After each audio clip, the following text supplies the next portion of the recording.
The Digital Photography Cafe show is brought to you by Focus Pyramid, the autofocus lens calibration tool for your camera.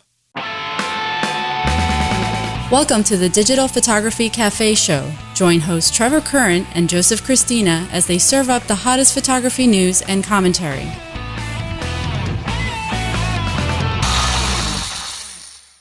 Hey everybody, welcome back to the show. This is episode 216. I'm Joseph Cristina here with my co-host Trevor Current. Hey Trevor, how you doing? Hey, I am doing well. How you doing?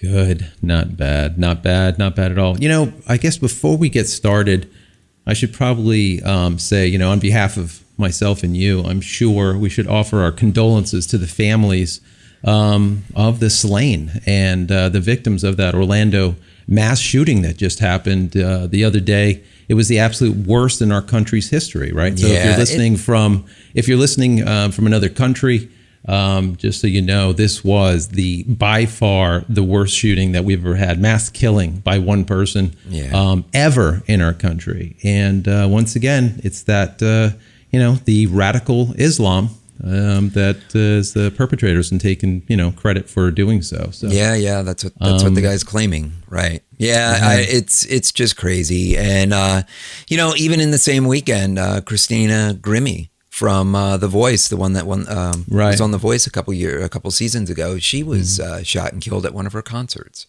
It's just crazy. I couldn't. I'm flipping through Facebook this weekend, and I'm reading all of this strategy. All these crazy things going on, and it's just unbelievable. I'm like, is this a dream or something? What is going on? Yeah, I mean, this country has always been almost like a walled garden, but instead of with walls, we're walled by water, right? Right. So this type of thing just doesn't happen. And, after 9/11, there's been a lot of these type of shootings and, explosions and, bombs here, bombs there. A lot of this is happening. And it's and what happens here in this country, we get a lot of folks that, will condemn the guns, and, not to be political here, but I remember there was a story that came out a couple of months ago, and it was a woman in Texas. And like I said, if you guys are from another country listening, which I know a lot of you are, Texas is probably one of our states that almost everyone carries guns. That's just what it is. They carry their guns. That's what it is. It's just guns. They're cowboys, right? Yeah. So, and the story Old was, West. It's like the good old West. That's right. And the woman was in her home with her mother, and her, I guess, estranged husband or boyfriend or something came to basically kill both of them, and broke through the door and started shooting. Well, she shot back, and the guy went down. Yeah. So, not for nothing, but, if there was one person or two people in that club of 300 plus that had a gun, at least there would have been some type of defense that could have happened. At this point, now that we are at war, maybe it's time that some of these soft targets have maybe security guards that are not like mall cops that carry handcuffs and mace, that actually carry guns. It's sad to say so, but I know our friends in Israel, they've been doing this forever. You see people with AK-47s everywhere, and that's just for security. I mean, that's just the way it is. And, maybe that's where we're going. It's a sad scenario, but it's sad that this country needs to think this way, though, that needs to consider these types of options now, because we never had to in the past. And it's, I really feel that we're starting to turn into some of these other countries that we often just heard about on the news, and now we're the ones making the news of these crazy things. The thing of it here, and I know you've brought your kids there yourself, and we live right up the road. We're literally 2 hours from where this happened, and it's Orlando. And Orlando is where you'll find Disneyland, Disney World here in Florida. Yep. And we bring our kids there almost every season. And we just found out that one of the targets that this nut job was going to hit, instead of this club, which was Club Pulse, was actually Orlando's Disney, but it was downtown Disney. And the amount of mayhem he would have been able to cause at that location with absolutely no security at all, you would just walk in there with as many guns as you want and just shoot from the buildings, would have been devastating. So, and now we're talking stuff that we have to think about, bringing our kids there, right? Yeah. Now you're talking about children getting in this mix here. I mean, at a club, as tragic as it was, everyone was an adult. I mean, it was club. you know, Right. but, you know, here, I mean, that type of Disney scenario, I heard that and I'm like, oh my gosh, you know, I mean, Right. yeah, that's exactly right. I mean, small children, you know, little babies in strollers. I mean, it's in to know that, you know, they could fall victim of this type of craziness. It's just, it's very sad. It's very sad. Right. I don't know. I've really been, you know, having a hard time lately with the whole political scene here in the U.S. You know, and a lot of the craziness that's going on, and the country is due for a big change. Yeah. You know, what that answer is, you know, I'm not really going to get into that here. You know, it's kind of the whole kiss Right. and tell deal, but, you know, we're due for a significant change for sure. Yeah, something needs to be kind of stirred up, so That's to right. speak. So, anyways, guys, once again, our condolences to the families, for sure. To, you know, all the people in Orlando that are right now, you know, they're scared, you know, because you just don't know. You Yep. simply don't know these days. You That's know, right. it's you know, Israel has been dealing with this for, you know, tens and tens and tens of years, you know, hundreds of years, where you just don't know. But, you know, in this you know, country, we just haven't been, you know, had to deal with this. So, Right. but anyways, once again, our condolences. Let's jump right into the show. So, what is the first topic here? The hottest new thing in the industry now, That's right. 360 video. I know. Every week now, it seems like we're talking about it. But Yeah, this is the third week, I think, right? yeah, like probably the third week in a row. But, you know, again, I mean, it was like the days of, you know, HD, you know, video on your DSLRs and HDR and all of that HDR. stuff. It's kind of the next iteration, the next thing, and it's 360 video, it's 360 photos. So yeah, so right now, you know, we've been talking about, you know, incorporating 360 video into your business. Is there a way to do that? Can you find some way to do it? Add it to your list of services. And Right. there are people out there doing it for weddings. And Yeah. you would think weddings, you know, that's kind of an odd scenario. You know, you would think more appropriately would be like a 360 of, you know, for real estate, like internals of houses or something. But, you know, a lot of people can't attend these weddings that they're invited to. You know, maybe they're too far away. It's just too expensive for them to get there. Even if they are there, a lot of times these great moments are lost. You Sure. know, because the photographer, even if they have a second shooter with them, can only capture so much. Even if the video camera is running, it's only capturing whatever it's pointed at that time. But the idea of this was actually dropping a 360 camera somewhere centralized within the reception, maybe within the church or the, you know, the ceremony, you know, facility, and being able to capture everything that's going on around you. And then editing out a 360 video and letting people navigate this and look around the room themselves. Right. No, absolutely. It's a, you know, like we've said in the past, you have to find whatever is that hot ticket item, you know, that you can sell. That's what we have to do as photographers. You know it. And like you were saying, HDR, that was like the big thing. HDR this, HDR that. Well, you know, 360 is hot. Facebook loves 360. YouTube loves 360. Everyone loves 360. Give it to them, guys. Absolutely give it to them. Now, we talked about an Omni, I think it was, and some other devices that use GoPro cameras that are like $2,000, $3,000, $4,000 or even higher. Yeah. You can get in, you know, using like a Ricoh Theta S or something like that for literally like $300 and some and start doing this and playing with it and see if it's something that you like or see if it's something that your clients like. That's right. even more important. And if they do like it, go down that road. You might go down and pick up something a little bit better, that's a little bit bigger, maybe using the GoPros instead of like this Ricoh Theta, but just try it out. It's once again that value add. This is something different than other photographers in your local vicinity offer.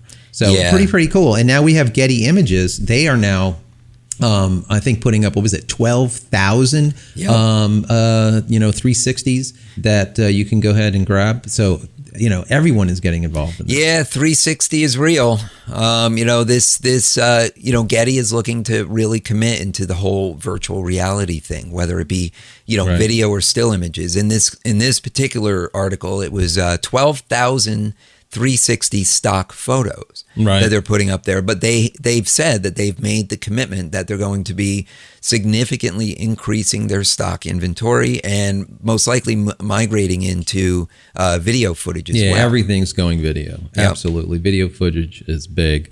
So moving on, Instagram. Now, we know that Instagram is a huge player. Yeah, it's absolutely huge. Yep. And many of us have used Instagram as a marketing tool. Yep. Well, that all might be going bye-bye. Now that obviously it's owned by Facebook, Facebook is going down the monetization, type of, let's say, path.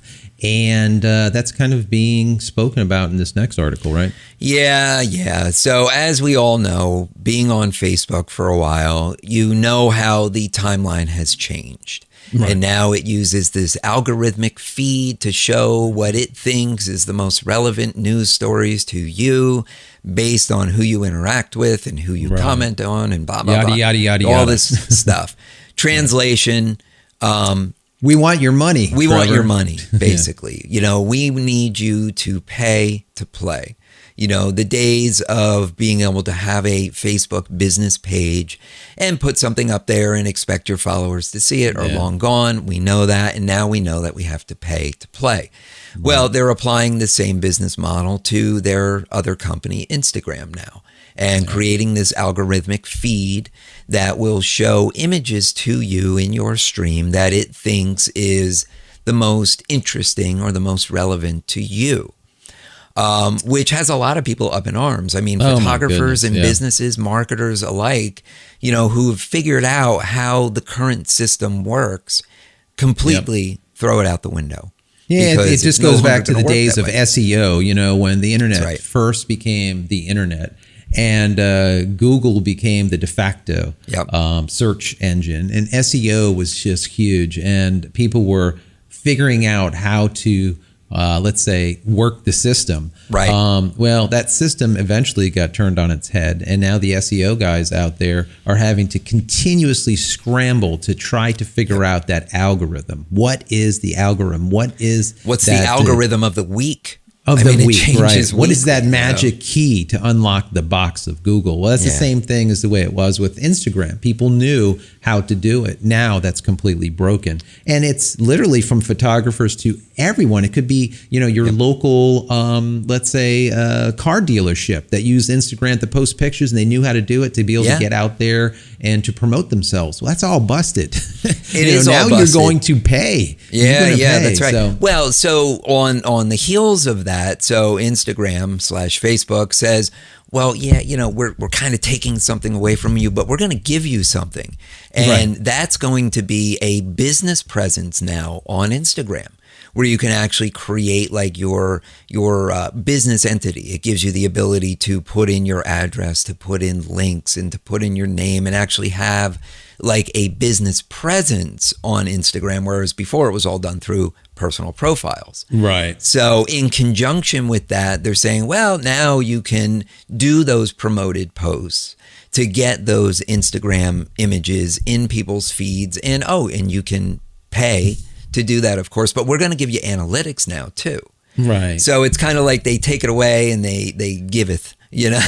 It has the two-sided sword, That's just the way, the double edge. It's just how they can justify you paying. Right. It's very hard. It's definitely very hard. And I'm sure in certain circumstances, this will work out great. But I would say probably 70% of the circumstances, this is just breaking the entire model that's currently, currently at work. Yeah. So I don't know. But what you do need to do is you need to go over there and create that Instagram business profile. Absolutely. Get that up and running. Get your business information in there, because I guarantee you they're not going to change it. This is the business model they're going.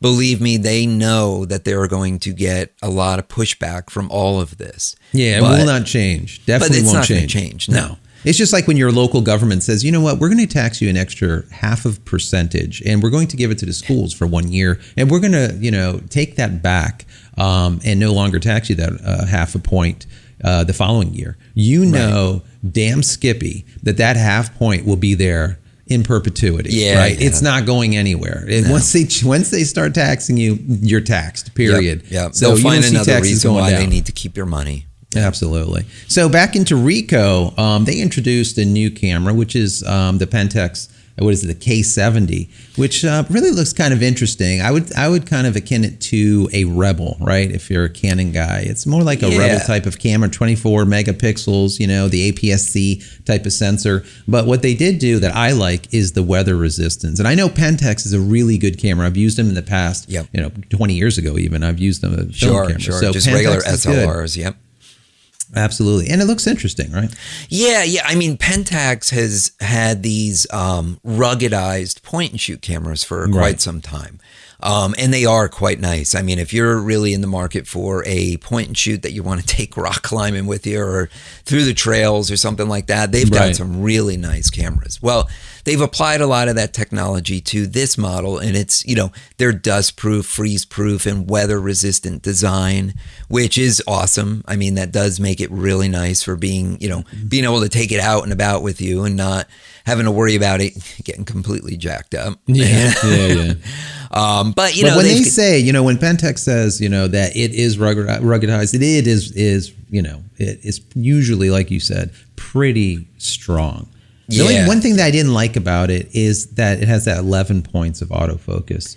That just always just kills me. I mean, we're in 2016. I mean, 11 points of autofocus, it's not necessary. I don't know. 9 centralized, cross type. Yeah. Really? I mean, what is that? It just seems that they're kind of still working off old technology to keep prices down. Ancient. Yeah, literally like 4 years ago, 5 years ago technology, maybe even before that. So that's kind of odd. So, but listen, it's $650, not bad at all. 3-inch, back screen. It's a decent camera. Like I said, 24 megapixels. It's got 14-bit color, which is great. It's not 10 or 12-bit, so it's got, I'm sure, good color rendition, and it shoots 1080p. So I wish it would shoot 60p.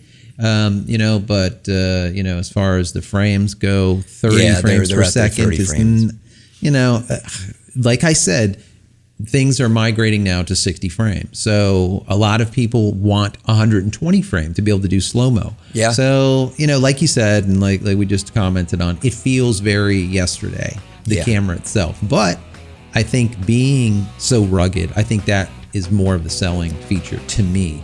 I think what so. I see here. I think so. Just another entry-level DSLR in the market. Yeah, absolutely. So anyways, guys, we have more for you on the backside of the break, so hang in there. We'll be right back. The 3-in-1 photo reference tool featuring the revolutionary dual access color control is a versatile all-in-one color reference accessory designed to help photographer and videographer dial in white balance, exposure, and color temperature. The PRT features a large gray card with center target, making autofocus lockup easy while providing fast temperature neutralization in camera or in post-production. A 12-step exposure gradient helps produce perfect tonal reproduction, balancing highlights with deep, rich blacks. Most photographers color balance by eye, using the temperature slider to warm or cool an image. This method delivers inconsistent and inaccurate results. The backside of the PRT features our dual-access color control system, which addresses this problem. With a single click, this system will automatically adjust color temperature and apply color tint to produce optimal and repeatable results for beautiful photos every time. From in-camera to post-production, the 3-in-1 photo reference tool helps push your creativity to the next level, providing complete color control over all your imaging creations. Grab one from your local or online camera dealer or visit our website at jcristina.com. All right, we're back with some interesting news this week about email marketing. As you may or may not be doing, and if you're not doing it, shame on you, doing email marketing to your clients, to prospects, to, partners that you work with, what have you. Email marketing is a huge part of your business overall. Right. And the powers that be at Google and some of these other institutions, let's say, are now changing the game again, similar to what we talked about with Instagram. And they are actually starting to block emails from being sent from, certain, free email addresses and stuff. And I know, Joe, you found out about this kind of on the back end through your marketing company, and it really raised the whole red flag on this. And then we started doing a lot more digging and got to the root of this stuff. Yeah.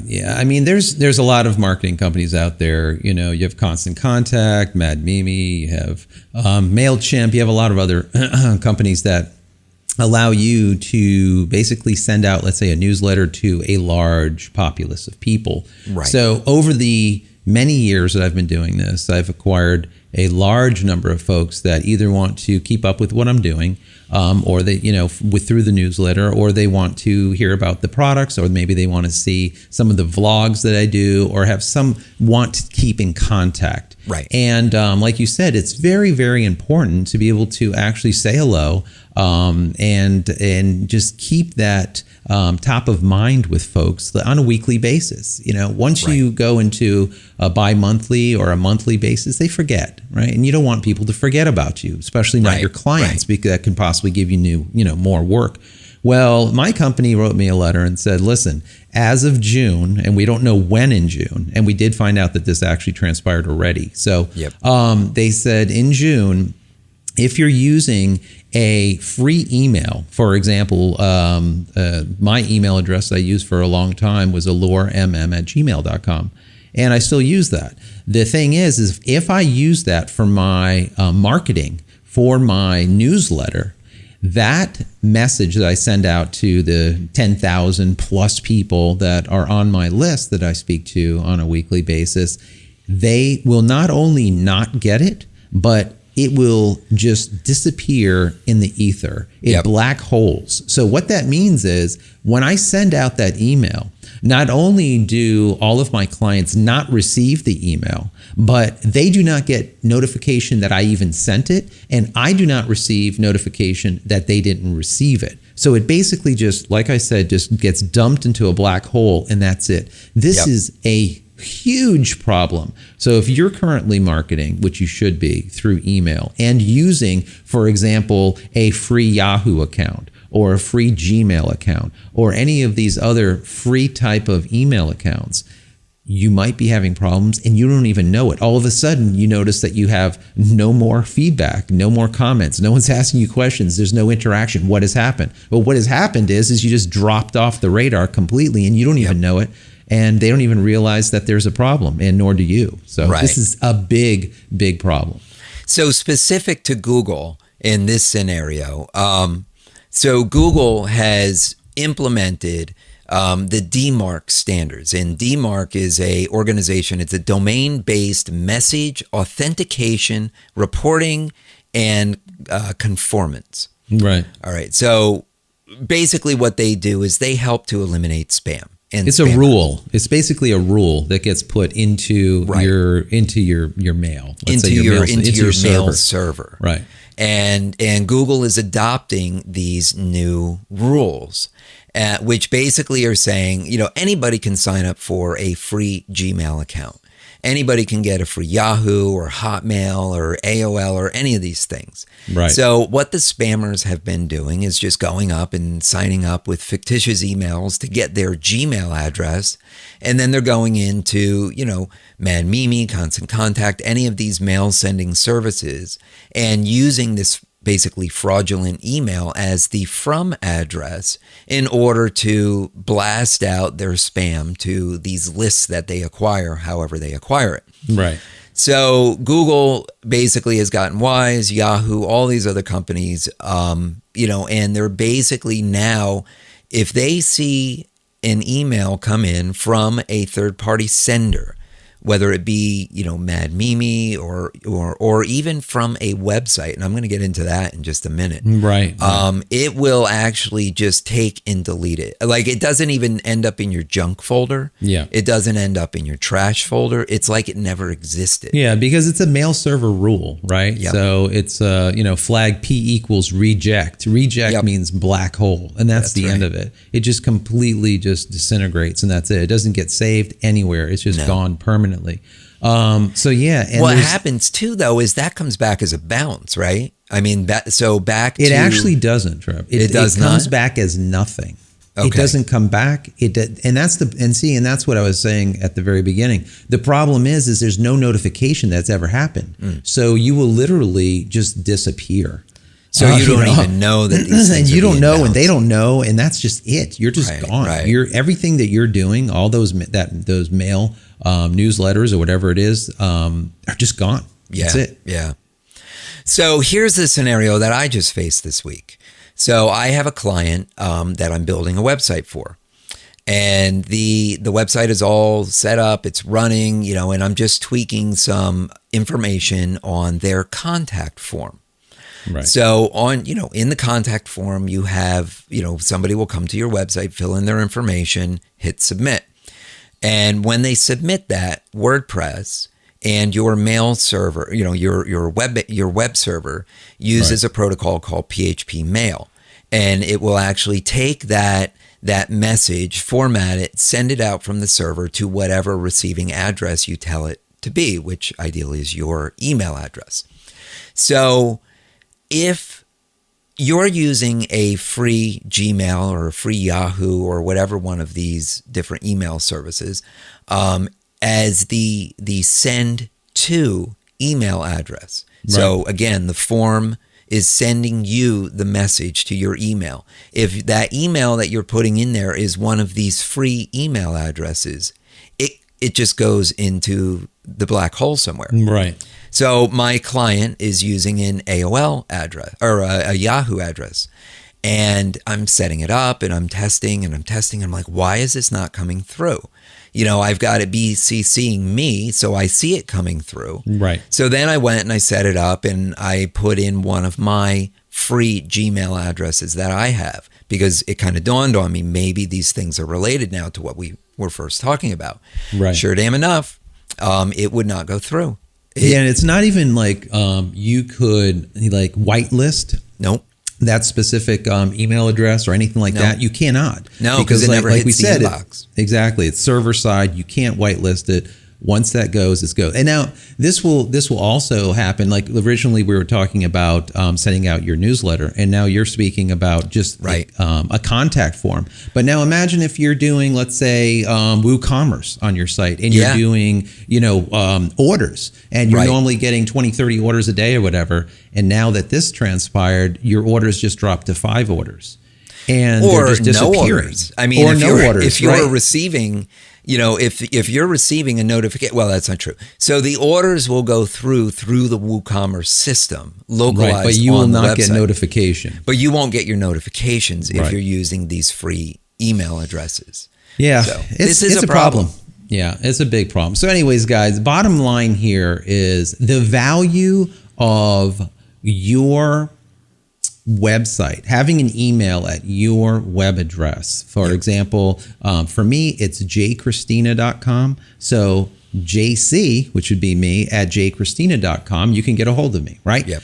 Well, that is valuable now. Yeah. Whereas the alluremm at gmail.com is no longer valuable to me. I can't, it just really cannot be used very well. Of course, I can continue to use it for certain situations, but in this case, for sending email or contact forms or shopping carts or anything like that I can that is possibly using a third party to send out email. Yep. Can't use it. It's gone, right? No. Bottom line, do not use free email addresses for your business. Plain and simple. If you need to, if your web provider does not provide you with email, I always recommend to my clients using Google Business Apps. For $5 a month, you can get your own domain name running through the Google Gmail system, which is really good. I mean, it really is a good system as far as, spam protection and things like that, as we now see, right? So, but, having that email address with your domain name in it is very important. So if anybody out there is using a free domain name, free emails, don't use it anymore. Yeah. And to kind of distill that down, to break that down. So if some of you don't understand that. If you do pay that $5 for that email address from Google, they can link that through the back end to your actual email address. Now, what does that mean? That means, for example, my jc@jcristina.com email address, I can link that to a email address from Google that I pay for. Yep. So even though it is a Google, and we have tested this already, so we know this works, even though that is actually a Google email address, it's not a free one. Right. It will not be black flagged. So you get you get basically you're doubling down. You still have the outside look of jc@jcristina.com, but then you have all of that spam protection and all the mailbox size and everything else that all the Google goodness on the backside, and you don't have a downside of possibly getting black flagged. So for sure, that's right. It really is a good way to go. I mean, all of my email all runs through Google Business Apps. It's just the way I do it now. I don't even host my own email. I haven't in a while because hosting email is a pain. I mean, we don't host email for our clients either. We just say, do straight with the website itself. So definitely time to make that move. Yeah, it's time. So anyways, I think it's time for us to get out also. Yes, it is. So Joe, if people want to connect with you outside of the show, what's the best way for them to reach you? All right, guys, find me over on Twitter, and that's @JosephCristina. And as I always say, Cristina with no H. Yep, and you can connect with me on Twitter. It's @TrevorCurrent. All right, everyone, we are out of here for yet another week. You can get all the show notes from this episode and past episodes at digitalphotographycafe.com. And don't forget to subscribe to our YouTube channel at youtube.com/thephotocafe. And we'll see you next week. Take care, guys. You've been watching the Digital Photography Cafe Show with Trevor Current and Joseph Cristina. Subscribe to our YouTube channel with any compatible device by visiting youtube.com/thephotocafe. Be sure to subscribe to our audio feed through iTunes, Stitcher, TuneIn, and Xbox Music apps or through RSS. Visit digitalphotographycafe.com for show notes and to connect with your hosts.